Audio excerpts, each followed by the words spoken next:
রাসূলুল্লাহ সাল্লাল্লাহু আলাইহি ওয়াসাল্লামের কাছে আসছে এক ইহুদি আর এক সাহাবী।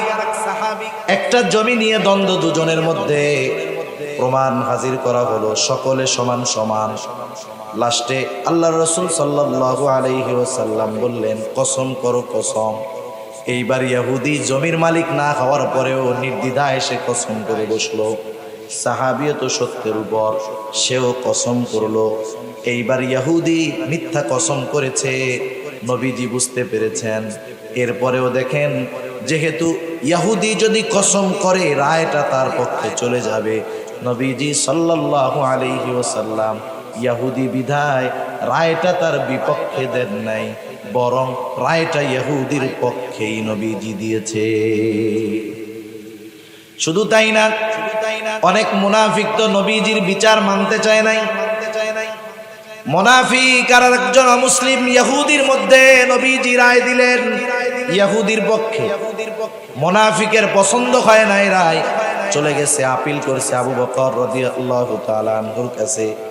স্বাভাবিক যৌক্তিকতা কি বলে, যদি জজ কোর্ট কোনো রায় দেয় সেটাকে সুপ্রিম কোর্টে আপিল করা যায়, ঠিক না? কিন্তু সুপ্রিম কোর্ট যেই রায় দিবে ওই রায়ের বিরুদ্ধে জজ কোর্টে আপিল করার সুযোগ আছে? কোনো সুযোগ নাই। রায় দিয়েছেন মুহাম্মাদুর রাসূলুল্লাহ সাল্লাল্লাহু আলাইহি ওয়াসাল্লাম। আর ওই মুনাফিকের নবীজির রায় বিচার পছন্দ হয় নাই। ও চিন্তা করছে, আমি তো মুসলমানের সাথে থাকি, পেছনে নামাজ পড়ি, জিহাদে যাই, উনি আমার পক্ষে রায় দিবে, ইহুদির পক্ষে কেন দিবে? পছন্দ হয় নাই রায়। আবু বকর রাদিয়াল্লাহু তাআলা আনহুর কাছে গিয়ে আপিল করছে, সানি করাইতে চায়। জিজ্ঞাসা করছেন, প্রথম রায়টা কে দিয়েছে? নবীজি মুহাম্মাদুর রাসূলুল্লাহ সাল্লাল্লাহু আলাইহি ওয়াসাল্লাম। উনি বললেন, এটা আমার দ্বারা সম্ভব না। এবার ওই ইহুদি, ওই মুনাফিক চিন্তা করলো, ওমরের কাছে গেলে মনে হয় কাজ হবে, কারণ ওমর কাফেরদের ব্যাপারে কঠোর। এইবার ওমর রাদিয়াল্লাহু তাআলা আনহুর কাছে গিয়ে বলতেছে, আমরা একটা বিচারের সানি করানোর জন্য আসছি। প্রথম বিচার কে করছে? মুহাম্মাদুর রাসূলুল্লাহ সাল্লাল্লাহু আলাইহি ওয়াসাল্লাম। এইবার মুনাফিক বলতেছে, উনি ইহুদির পক্ষে রায় দিয়েছেন, আমার বিপক্ষে দিয়েছে। এইবার ওমর রাদিয়াল্লাহু তাআলা আনহু তারে জিজ্ঞাসা করতেছে, নবীজির রায় তোমার পছন্দ হয় নাই? না, হয় নাই। না, হয় নাই। এবার ঘর থেকে তলোয়ার নিয়ে আসছেন, এই মুনাফিককে দুনিয়া থেকে চিরতরে বিদায় করে দিয়েছে। এই ঘটনাকে কেন্দ্র করে আল্লাহ তাআলা ওহী নাযিল করেছেন। আমি আপনাদের খেদমতে পবিত্র কোরআনুল কারীমের সূরাতুন নিসা থেকে একটি আয়াত ও রাসূল আকরাম সাল্লাল্লাহু আলাইহি ওয়াসাল্লামের অগণিত হাদিস থেকে একটা হাদিস পাঠ করেছি। আল্লাহ তাআলার কাছে তৌফিক চাই, আল্লাহ তাআলা একেবারে অতি অল্প সময়ে কিছু কথা আমাকে আপনাদের খেদমতে বলার সুযোগ করে দেন, যে কথাগুলো আমাদের সবার দুনিয়া এবং আখিরাতের জন্য কল্যাণকর হয়। সকলে বলি আমিন। সম্মানিত উপস্থিতি, আমি আপনাদের খেদমতে যে আয়াতখানা তিলাওয়াত করেছি, উক্ত আয়াতের মধ্যে আল্লাহ সুবহানাহু ওয়া তাআলা আমাদেরকে দুটো বিষয়ে ওয়াজ করেছেন। আল্লাহ সুবহানাহু ওয়া তাআলা ওয়াজ করেছেন।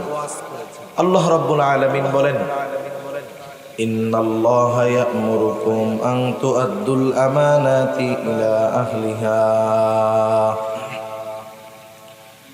আল্লাহ রাব্বুল আলামিন বলেন, নিশ্চয়ই আল্লাহ তোমাদেরকে আদেশ করতেছেন, ইন্নাল্লাহা ইয়া'মুরুকুম আন তু'আদ্দুল আমানাতি ইলা আহলিহা। প্রথম আদেশ, তোমরা আমানত তার প্রকৃত হকদারের কাছে ফিরায় দাও।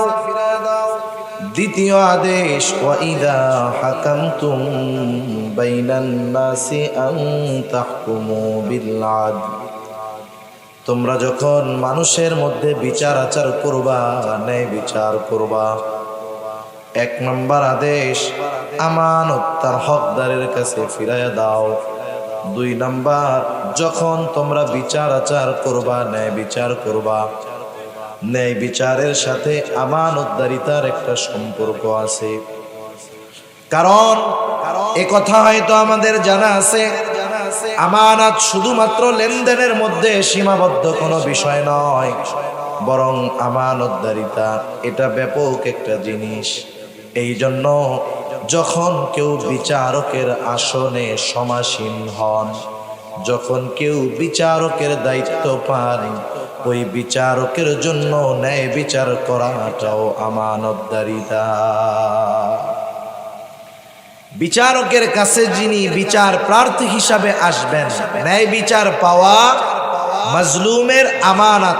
যদি কোনো বিচারক ন্যায় বিচার না করে, তাহলে সে মাজলুমের সাথে খেয়ানত করে। কারণ বিচারের দায়িত্ব তিনি নিয়েছেন, তাকে দেওয়া হয়েছে, এটা আমানত। দায়িত্বটা আমানত হয়।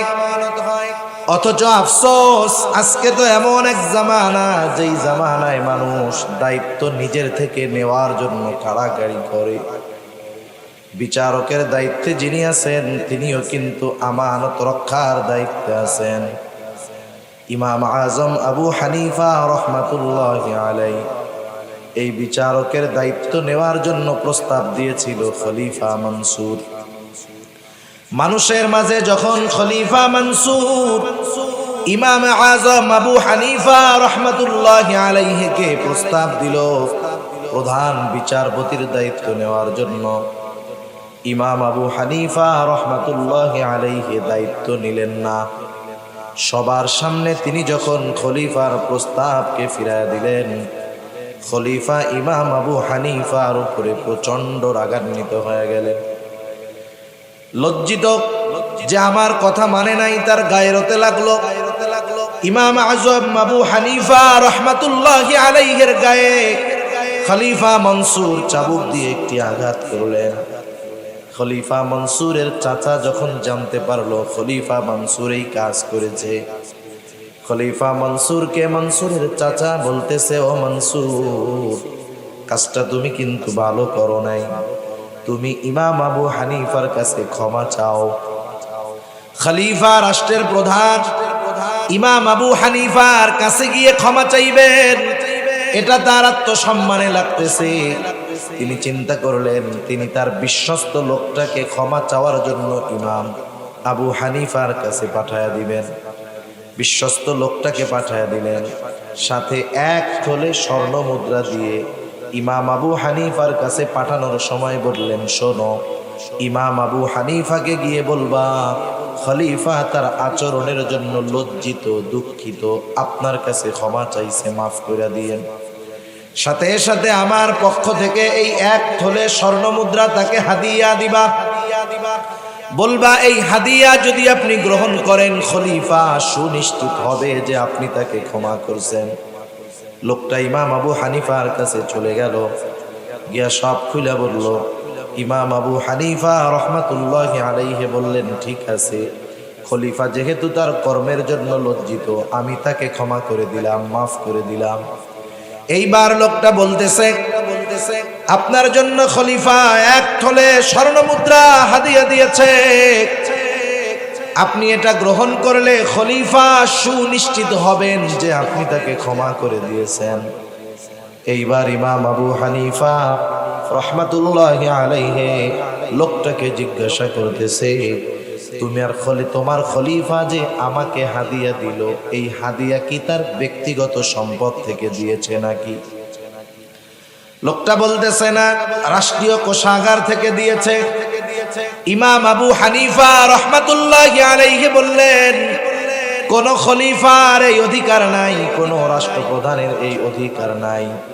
রাষ্ট্রের সম্পদ যেখানে খুশি সেখানে ব্যয় করবে।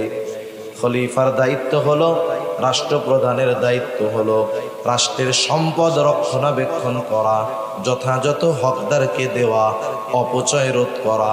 এক কথায় এই সম্পদ তার কাছে আমানত, আর আমানতের বস্তু কাউকে হাদিয়া দেওয়া যায় না। তুমি তোমার খলিফাকে গিয়ে বলবা, সে যে ভাতা পায় ওর থেকে 1 টাকা বেশি নেওয়া রাষ্ট্রীয় সম্পদ থেকে তার জন্য বৈধ নয়। বলে আপনি রাখেন, নিজে ব্যয় না করেন, মানুষকে সদকা করে দিয়ে। ইমাম আবু হানিফা রহমাতুল্লাহি আলাইহি বললেন, এই সম্পদ রাখার পর এটা আমি ব্যবহার করলাম নাকি সদকা করে দিলাম সেটা বিষয় নয়।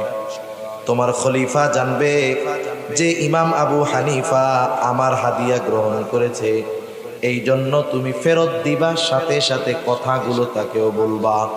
এইবার লোকটা ফিরে গেল।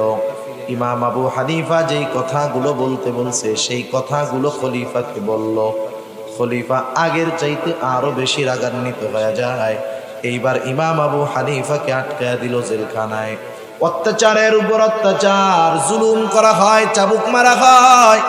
ইমাম আজম আবু হানিফাকে বলা হয়, ও আবু হানিফা, আপনাকে ছেড়ে দেওয়া হবে শুধু আপনি যদি প্রধান বিচারপতির দায়িত্ব গ্রহণ করেন।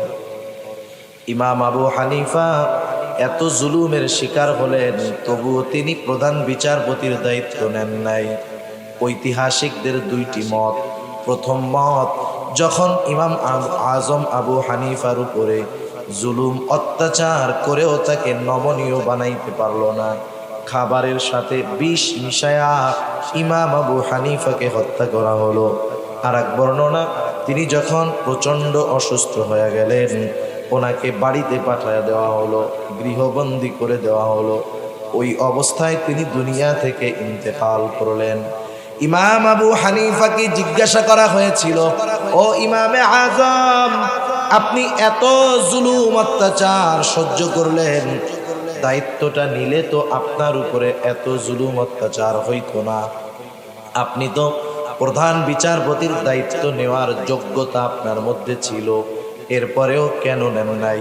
তিনি বললেন, শোনো, দায়িত্ব নাই চিন্তা নাই, কিন্তু প্রধান বিচারকের দায়িত্ব নেবার পর আমি যদি ন্যায় বিচার না করতে পারতাম, মাজলুমকে যদি ন্যায় বিচার যদি না দিতে পারতাম, কিয়ামতের দিন আল্লাহ তাআলার সামনে খেয়ানতকারী হিসাবে উপস্থিত হওয়া লাগতো। এ কথা আমি বোঝানোর জন্য বললাম যে দায়িত্ব এটা আমানত। তাহলে যিনি বিচারকের আসনে সমাসীন, এই দায়িত্বটা তার কাছে আমানত। সেটা বাংলাদেশের বিচারক হোক, সেটা অন্য দেশের বিচারক হোক। সাধারণত গ্রামের মধ্যে অনেক সময় সালিশ বিচার হয় না? হয়।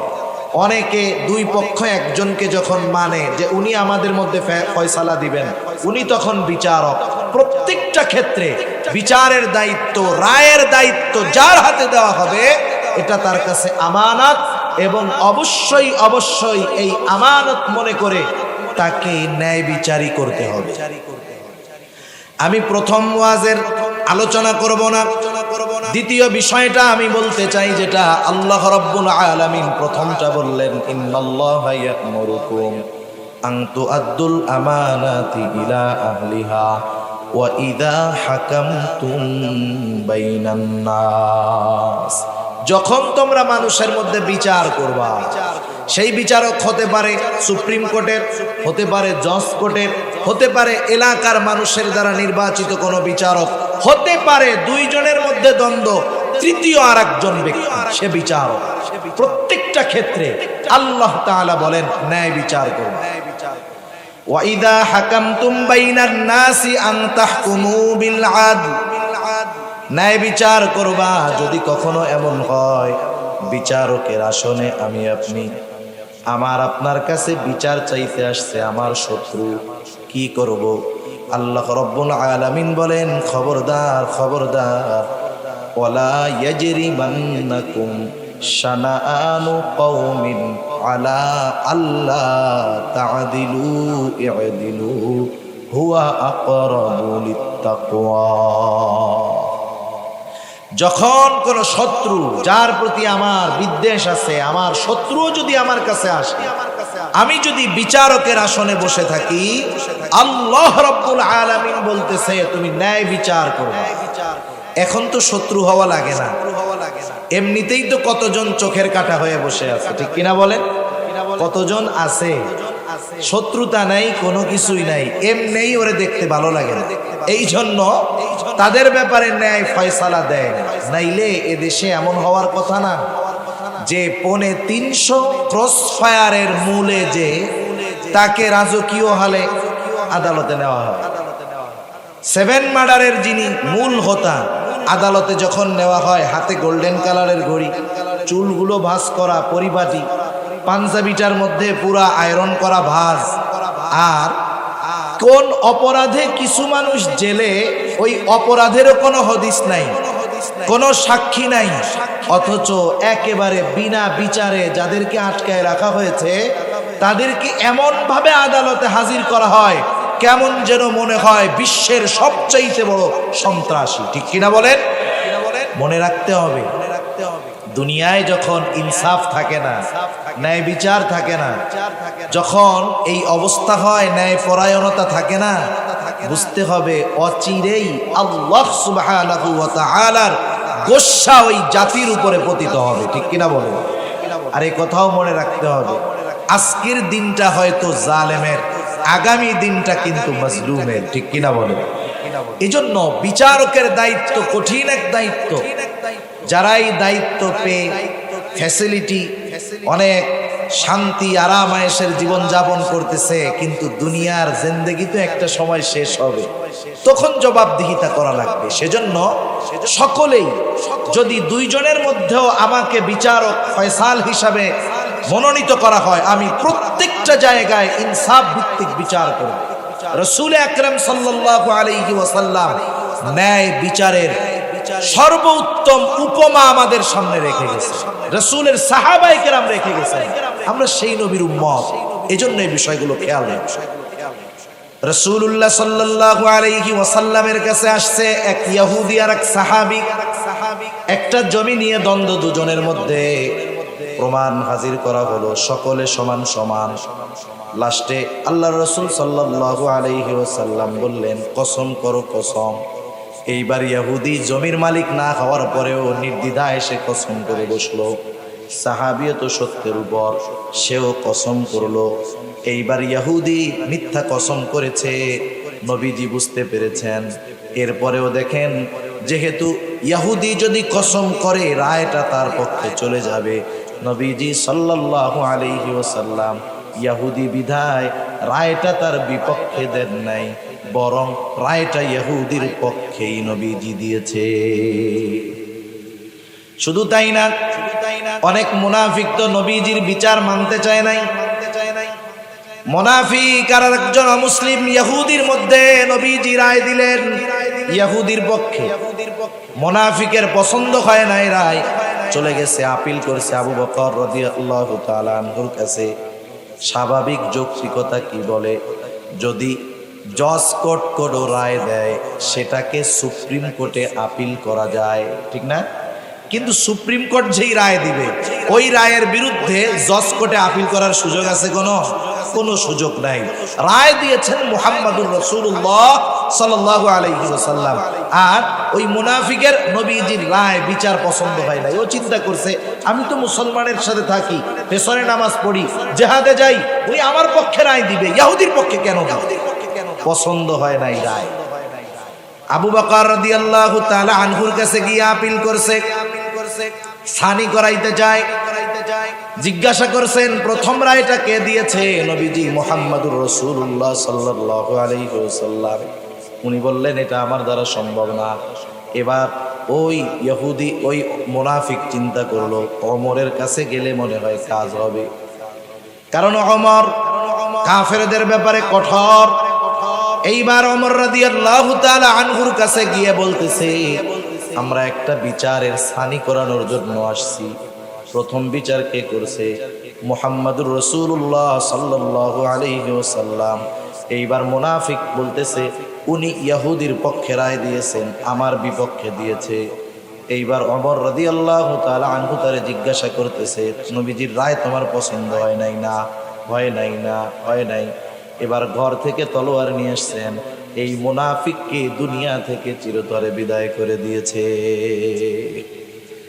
এই ঘটনাকে কেন্দ্র করে আল্লাহ তাআলা ওহী নাযিল করেছে।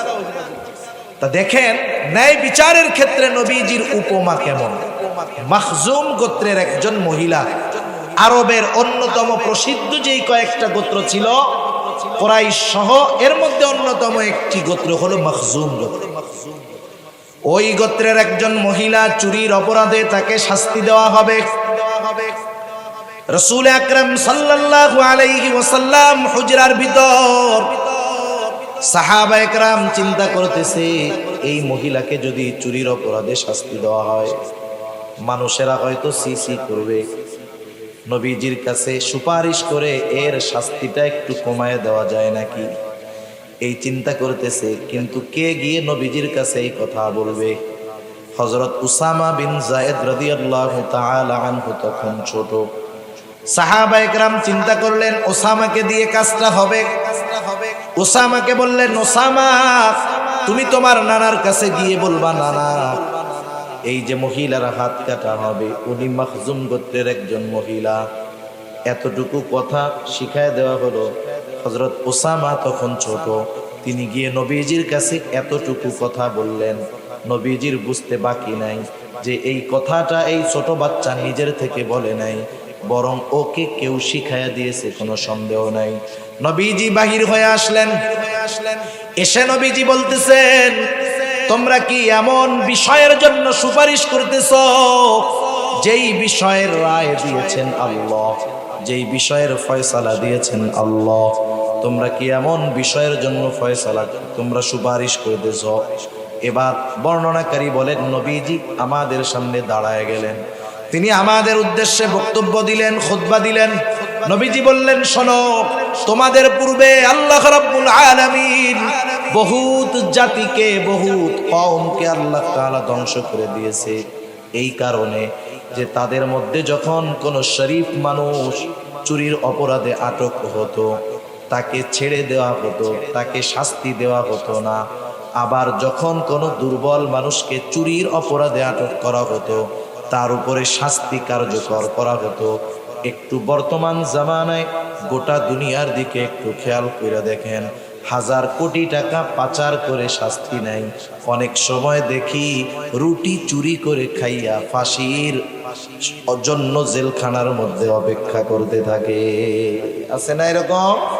অভাব নাই, হাজার হাজার কোটি টাকা পাচার করছে, কোনো শাস্তি নাই, বুক ফুলায়া চলে। এরা জেলখানায় যাওয়ার আগে, আদালতে যাওয়ার আগে ওদের আগাম জামিন হয়ে যায়, অথচ মাসি মাইরা জেলখানার মধ্যে ফাঁসির জন্য অপেক্ষা করতেছে। এমন ঘটনা আমাদের দেশ সহ গোটা দুনিয়ায় আছে। নবীজি বললেন, শোনো, এই কারণে তোমাদের পূর্বে বহুত কওমকে আল্লাহ ধ্বংস করে দিয়েছেন। এবার নবীজি বললেন, শোনো, আল্লাহর শপথ, এই মহিলার জায়গায় যদি আমার মেয়ে মুহাম্মদ হতো আমি তার হাতটা কেটে দিতাম। একটু চিন্তা করে দেখেন, ন্যায় বিচারের ক্ষেত্রে নবীজি সাল্লাল্লাহু আলাইহি ওয়াসাল্লাম যেই উপমা রেখে গেছেন, যেই উত্তম নিদর্শন রেখে গেছেন, এটা যদি দুনিয়ার মানুষ, দুনিয়ার বিচারকেরা অনুসরণ করত, সারা দুনিয়ার মধ্যে ইনসাফের সুবাতাস বইত। কিন্তু ন্যায় বিচার কোথায়? আপনি সর্বোচ্চ আদালতে গিয়েও ন্যায় বিচার পাবেন না, কোন জায়গায় ন্যায় বিচার পাবেন না। এমনকি নিজের ঘরের মধ্যেও অনেক সময় সন্তানের সাথে পিতাও বিচার করে, ঠিক কিনা বলেন? এগুলো ঠিক নয়, এগুলো বান্দার হক নষ্ট করা, সাথে সাথে আরো অনেক অপরাধ এর কারণে। সেজন্য নবীজির উপমা, সাহাবায়ে কেরাম উত্তম নিদর্শন ছিলেন এ ব্যাপারের। হযরত ওমর রাদিয়াল্লাহু তাআলা আনহু একবার বাজার থেকে এক ইহুদি বা খ্রিস্টানের কাছ থেকে একটা ঘোড়া কিনেছেন। ঘোড়াটা কিনে কিছু দূর যখন গেছেন, ঘোড়ার উপরে উঠছেন, ঘোড়া আর চলে না, পা একটা বেঁকা হয়ে গেছে। এইবার খলিফাতুল মুসলিমিন ওমর রাদিয়াল্লাহু তাআলা আনহু ঘোড়া নিয়ে চলে আসছে ইহুদির কাছে। ইহুদির কাছে এসে বলতেছে, কি ঘোড়া দিছো? তোমার ঘোড়া তো চলতে পারে না, পায়ের মধ্যে সমস্যা। এইবার ইহুদি বলতেছে, আপনি তো আমার কাছ থেকে ভালো ঘোড়াই নিছেন। উনি বলতেছে, না, তুমি আমারে খারাপ ঘোড়া দিছো। তাহলে দুজনের মধ্যে ফয়সালা কে দিবে?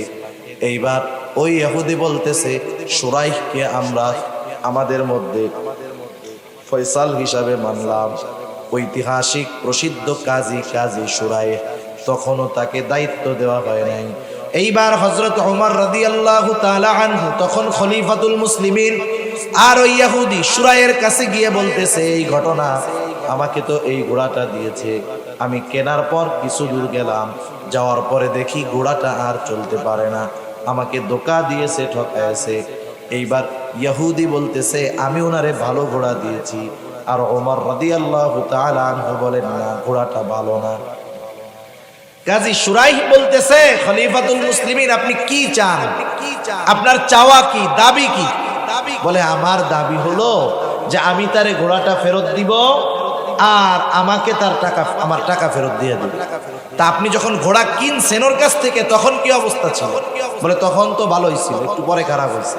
তাহলে ফেরত নেওয়া যাবে, আপনি তারে ঘোড়াটা ভালো করে দেন, সে আপনারে টাকা দিয়ে দিচ্ছে। হযরত ওমর রাদিয়াল্লাহু তাআলা আনহু বললেন, হ্যাঁ, এটাই তো ন্যায় বিচার। হযরত ওমর রাদিয়াল্লাহু তাআলা আনহু সাথে সাথে বললেন, যাও, কুফার পথ খালি, প্রধান বিচারপতির পথ খালি, তুমি যাও, ওই দায়িত্ব তোমাকে দেওয়া হলো। চিন্তা করেন, অর্ধজাহানের খলিফা, তার বিরুদ্ধে একজন বিচারক স্বচ্ছ রায় দিতেও দ্বিধাবোধ করতো না। আর এই জামানার অবস্থার দিকে তাকাইলে আমার কিছু বলা লাগবে না, আপনারাই বুঝতে পারবে। আর একবার হযরত আলী রাদিয়াল্লাহু তাআলা আনহু, উনি যুদ্ধের ময়দানে এক ধরনের পোশাক পরতো, লোহার পোশাক, লৌহ বর্ম, যাতে করে শত্রুর অস্ত্রের আঘাত গায়ে না লাগে। উনি ওনার বর্মটা নিয়ে কোথাও যাচ্ছেন, হঠাৎ করে বাহন থেকে ওইটা পড়ে গেছে, উনি টের পান না। একজন ইহুদি ওইটা দেখছে, নিয়ে ওইটা ও চুরি করে নিয়ে চলে আসছে। ও দেখছে যে খলিফার ঘোড়া থেকে পড়ছে, খলিফা যখন চলে গেছে ও ওইটা নিয়ে চলে আসছে। কিছুদিন পর বাজারে এইটারে বিক্রি করতে আবার উঠাইছে। চুরি করে আয় না তো নগদে উঠায় না, কয়দিন পরে উঠাইবে। যেমন আজকে আমি হাটহাজারী উপজেলা পরিষদ মসজিদে নামাজ পড়তেছি, ভিতরেও নিছি, হায় হায়, একটু পরে দেখি স্যান্ডেল আমার নাই, গায়েব হয়ে গেছে। ওইটারেও তো আশেপাশে কোনো জায়গায় বিক্রি করবে, কিন্তু আজকে কালকে করবে না, একটু ঘষা মাজা দিয়া পরিষ্কার করে এরপরে আবার বিক্রি করবে। তো যাই হোক, এখন খলিফাতুল মুসলিমিনের তো বর্ম নাই, উনি বর্ম কেনার জন্য বাজারে আসছে। আসার পরে দেখে, হায়রে, এ তো আমার সেই বর্ম। বলেন তো, আমার স্যান্ডেলটা যতই রং করুক আর কালার করুক না কেন, আমি যদি এক সপ্তাহ পরেও গিয়া যদি স্যান্ডেলটা দেখি, চিনবো কি চিনবো না? কিন্তু কিছু করার নাই, কারণ প্রমাণ নাই। খলিফাতুল মুসলিমিন দেখেই চিনে ফেলছে আমার বর্ম, যাইয়া ধরছি ইহুদিরে, এই তুমি আমার বর্ম কেন চুরি করছো? ইহুদি বলে, না, আমি চুরি করি নাই। এইবার কুফার কাজীর দরবারে যাওয়া হলো, তখন ওই বিচারকের দায়িত্ব হলো শুরাই। শুরাইয়ের কাছে যখন অভিযোগ দেওয়া হলো, খলিফাতুল মুসলিমিন বলতেছে, শোনো, এই বর্মটা আমার বর্ম, ও চুরি করছি, এখন বাজারে আইনা বিক্রি করতেছে, আমারটা আমি ফেরত চাই। এইবার ইহুদি বলতেছে, না, এটা আমার বর্ম, আমি চুরি করি নাই। তাহলে খলিফাতুল মুসলিমিন, আপনি যেহেতু দাবি করতেছেন, আপনার পক্ষে সাক্ষী দরকার যে এই বর্মের মালিক আপনি। সাক্ষী আছে? বলে, হ্যাঁ আছে। কে? বলে, আমার ছেলে হাসান আর আমার এক গোলাম। বিচারক বলতেছে, আর কোনো সাক্ষী কি নাই? বলে, না, আর কোনো সাক্ষী নাই। বলে, শোনেন, আপনার ব্যাপারে আপনার সন্তান এবং আপনার গোলামের সাক্ষ্য গ্রহণ করা হবে না। আলী রাদিয়াল্লাহু তাআলা আনহু আয়েশা দিছে, বলছে, তাইলে তো আমার আর কোনো সাক্ষী নাই। ইহুদি রায়ে জয়ী হয়ে গেছে। এবার ইহুদি ওইটা নিয়ে চলে যাচ্ছে, দুইজনে কথা বলতেছে। কিছু দূর যাওয়ার পরে ওই ইহুদি চিন্তা করতেছে, কি করলাম, কত সুন্দর ন্যায় বিচার, খলিফাতুল মুসলিমিন যদি আমার থেকে নিয়েও যাইতো, ওটা তো তার, কিছু বলার ছিল না আমার। এরপরেও বিচারক যদি চাইতো, ওনার কথা বিশ্বাস করে ওনার পক্ষে রায় দিতে পারতো, তাও দিল না। কত ইনসাফ, কত ন্যায় বিচার এদের মধ্যে। ও ফিরে আসছে আবার। এবার কাজী বলে, কি ব্যাপার, ফিরে আসতো কেন? ইহুদি বলতেছে, আমার ভুল হয়ে গেছে। বাস্তবতা হলো, খলিফা একদিন এই বর্মটা নিয়ে পেছনে নিয়ে দ্রুত তার সাথে কোথাও যেন যাচ্ছিলেন, বর্মটা পড়ে গেছে, উনি টের পায় নাই। আমি ওইটা ওখান থেকে নিয়ে আসলাম, এরপরে সুন্দর মতো পরিষ্কার করে বাজারে নিয়ে বিক্রয়ের জন্য আনলাম। আসলে মূলত এই বর্মর মালিক হলো খলিফাতুল মুসলিমিন, আমি মালিক নয়, বরং আমি এটা চুরি করেছি।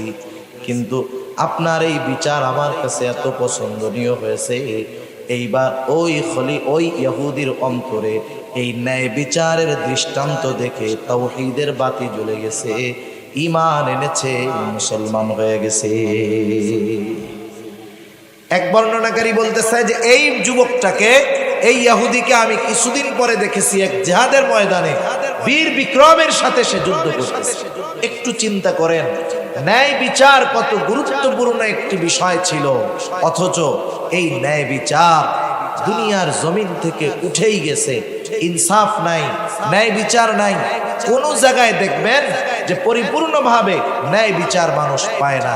যেই সমাজের মধ্যে ইনসাফ থাকে না, ন্যায় বিচার থাকে না, যে জাতির মধ্যে ইনসাফ থাকে না, ন্যায় বিচার থাকে না, এরা বড় কপাল পোড়া, বড় দুর্ভাগা।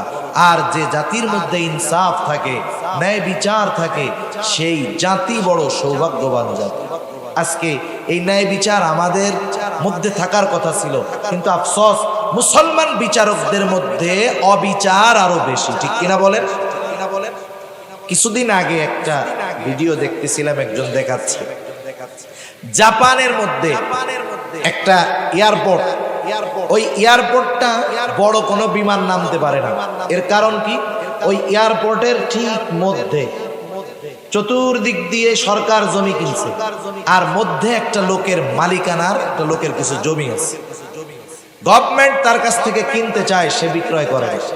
আবার এই কারণে বিক্রয় করে না বিদায় চতুর্দিক আটকায় তার চলাফেরার রাস্তা বন্ধ করে দিয়েছে, এমন নয়, বরং তার চলাফেরার রাস্তা আছে।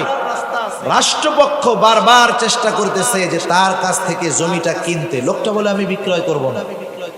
বলেন তো, আমাদের দেশ সহ অন্যান্য জায়গা হলে ওই একটা বুড়া লোকরে তুড়ি দিয়া উড়াই দেওয়ার জন্য আমাদের লাঠিয়াল বাহিনী তো যথেষ্ট ছিল, ঠিক না? কিন্তু দেখেন ওই লোকটা ওখানে এখনো আছে, সে জায়গা বিক্রয় করে নাই। গভর্নমেন্টও তার উপরে জোর কইরা দখল দিতেও জমি পারে নাই, আদালতের সাথে মামলা চলতেছে, লোকটা ন্যায় বিচার পাচ্ছে। কিন্তু আমাদের এই ন্যায় বিচার, ইনসাফওয়ালা ন্যায় পরায়ণতা আমাদের মধ্যে থাকার কথা ছিল, অথচ আফসোস আমাদের মধ্যে নাই। অমুসলিমেরা আমাদের ন্যায় বিচার কেড়ে নিয়ে এই কিছু কিছু বিষয়ের উপরে চলে দুনিয়ার সমৃদ্ধি, অগ্রগতি অর্জন করতেছে।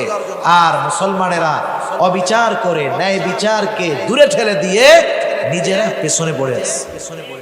আপনি যে পশ্চিমা বিশ্বের অগ্রগতি দেখেন দুনিয়ার লাইনে, সমরস্ত্রের দিক দিয়ে, প্রযুক্তির দিক দিয়ে আজ থেকে বেশি নয়, আপনি 150 বছর আগের ইতিহাস যদি জেনে থাকেন, ওসমানী খেলাফতের ইতিহাস যদি জেনে থাকেন, দেখবেন সমরস্ত্রে, বিজ্ঞানে সব জায়গায় মুসলমানদের অগ্রগতি ছিল।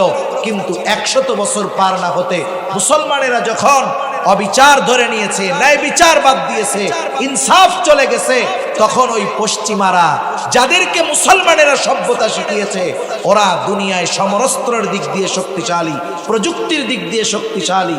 এজন্য আমরাও যদি দুনিয়ায় পরিচালিত হওয়ার জন্য যেই বিষয়গুলো কোরআন সুন্নাহ আমাদের শিক্ষা দিয়েছে, ওই বিষয়গুলো অনুযায়ী যথাযথ চলতে পারি, ইনশাআল্লাহ সেদিন দূরে নয় যেদিন সমরস্ত্রের দিক দিয়ে শক্তিশালী হবে মুসলমানেরা, প্রযুক্তির দিক দিয়ে শক্তিশালী হবে মুসলমানেরা।